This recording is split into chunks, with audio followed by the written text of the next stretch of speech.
Menurut Badan Pusat Statistik tahun 2022, penduduk Indonesia yang bekerja di bidang pertanian yaitu sebanyak 38.703.996 jiwa, yang mana artinya peran sektor pertanian tersebut cukup signifikan terhadap perekonomian nasional di Indonesia. Kalimantan Selatan menjadi salah satu provinsi yang menjadi kawasan strategis nasional dalam bidang pertanian dan juga perkebunan, yang komoditas pertaniannya itu menduduki 10 besar terhadap produksi padi nasional serta komoditas unggulan sektor perkebunan yaitu kelapa sawit.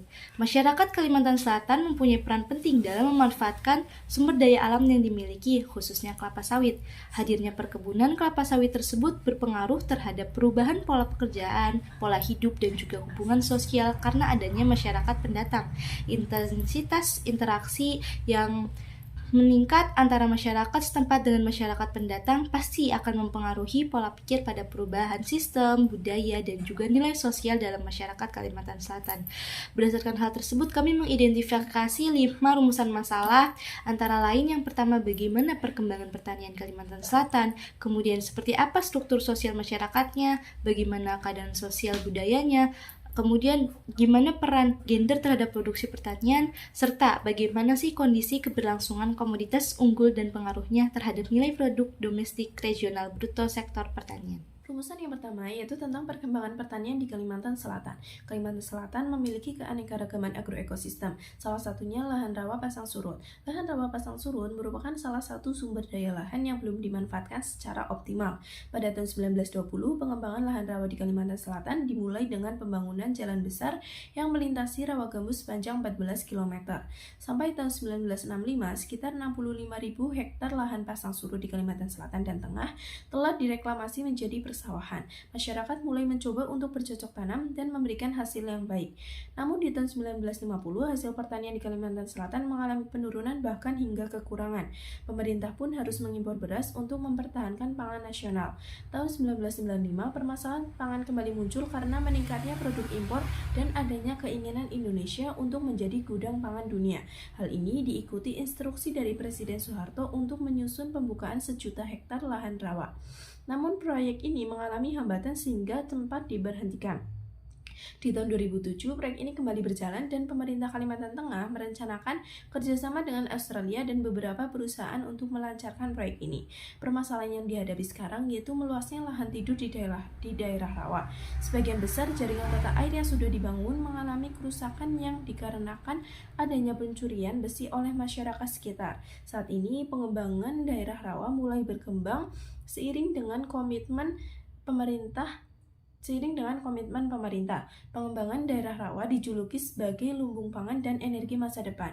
Hal ini dikarenakan potensi lahan rawa dan sumber daya manusia yang besar. Selain itu, pengelolaan pertanian juga semakin berkembang dengan adanya optimalisasi pemanfaatan teknologi pertanian untuk meningkatkan produktivitas lahan dan tanaman di lahan suboptimal. Struktur sosial merupakan salah satu konsep rumusan asas hubungan antara individu dalam kehidupan masyarakat yang merupakan pedoman bagi tingkah laku individu. Struktur sosial kelompok kecil umumnya lebih erat kaitannya dengan kegiatan sehari-hari anggotanya daripada struktur sosial yang lebih besar. Dalam struktur sosial masih dibagi menjadi 2, yang pertama stratifikasi sosial dan diferensiasi sosial. Sama seperti dimensi vertikal dan horizontal, stratifikasi sosial ada tingkatan-tingkatannya, sedangkan diferensiasi sosial sama rata. Berdasarkan data-data yang telah dikumpulkan, di Kalimantan Selatan termasuk ke stratifikasi sosial karena terdapat tingkatan-tingkatan antara petani satu dengan petani lainnya. Tingkatan yang dilihat biasanya dari luas lahan pertanian yang mereka punya, seperti lahan yang mereka miliki sendiri atau bukan milik mereka, bisa dikatakan sewa dengan cara bagi hasil atau dengan gadai numpang.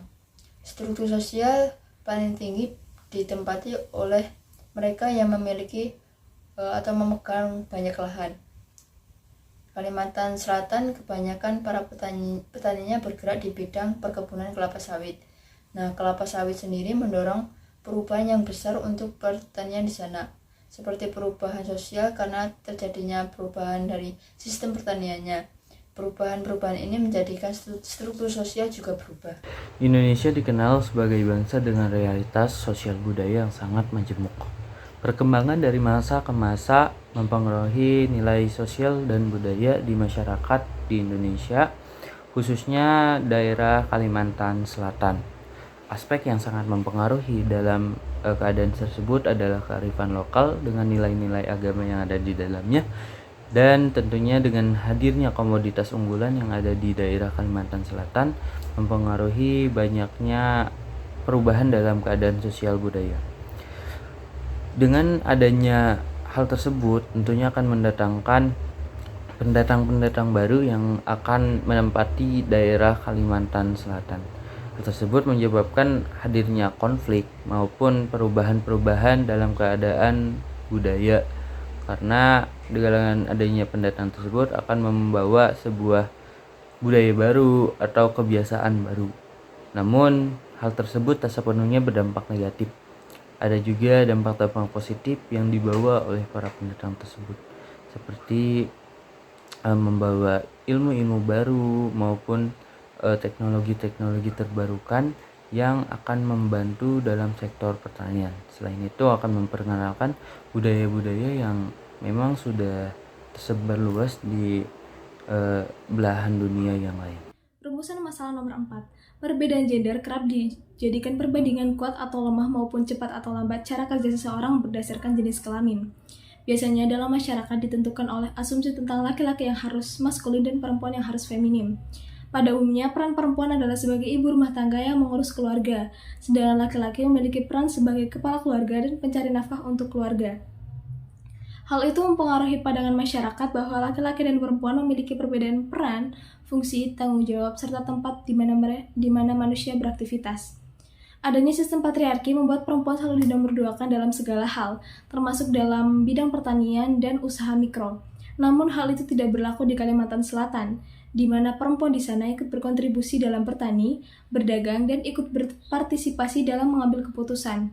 Bentuk nyatanya adalah adanya pasar terapung yang mayoritas pedagangnya merupakan seorang perempuan, namun karena adanya modernisasi dan digitalisasi ilmu pengetahuan dan teknologi, kini pasar terapung berpindah ke daratan agar lebih mudah diakses oleh masyarakat. Kelompok wanita tani cemara juga merupakan salah satu bukti nyata bahwa perempuan juga bisa ikut mengembangkan produk pertanian, yakni nutrasetika yang memiliki banyak manfaat bagi kesehatan.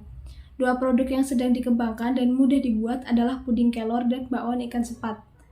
Dari kedua produk tersebut memiliki banyak manfaat bagi tubuh manusia, serta dapat meningkatkan daya tahan tubuh manusia. Mengenai rumusan masalah yang kelima, yaitu keberlangsungan komoditas unggul dan pengaruh optimasinya terhadap nilai produk domestik regional bruto atau PDRB di Kalimantan Selatan. Nah, Kalimantan Selatan sendiri memiliki potensi pertanian yang cukup tinggi, didukung dengan kondisi wilayah, sumber daya alam, dan sumber daya manusia yang memadai. Nah, di Provinsi Kalimantan Selatan sendiri memiliki dua komoditas unggul. Yang pertama padi dan juga kelapa sawit. Nah, padi sendiri sebenarnya sudah cukup untuk memenuhi kebutuhan serta memberikan pergerakan perekonomian di Kalimantan Selatan. Sedangkan kelapa sawit justru lebih baik karena menghasilkan pasca panen yang cukup tinggi dan sumbangan terhadap nilai PDRB yang cukup besar. Keberlangsungan komoditas unggul di Kalimantan Selatan menjadi permasalahan tersendiri karena petani didorong untuk peka terhadap perkembangan teknologi, di mana petani ini harus bisa mempelajari teknologi pertanian, alat-alat mesin yang terbaru, pupuk terbaru, dan bibit-bibit unggul yang terbaru. Nah, pemerintah dan juga masyarakat sebenarnya untuk masalah ini sudah berupaya mempertahankan keberlangsungannya dengan pengembangan teknologi pertanian, infrastrukturnya juga diperbaiki, serta diberikannya penyuluhan-penyuluhan pada petani. Kemudian, upaya-upaya tersebut pastinya akan mendapatkan dampak yang positif seperti menarik wisatawan, lapangan kerja, pendapatan per kapita juga meningkat, dan menarik minat investor. Nah, dengan upaya yang berkelanjutan, Kalimantan Selatan dapat menjadi wilayah yang maju dan sejahtera tentunya di bidang pertanian.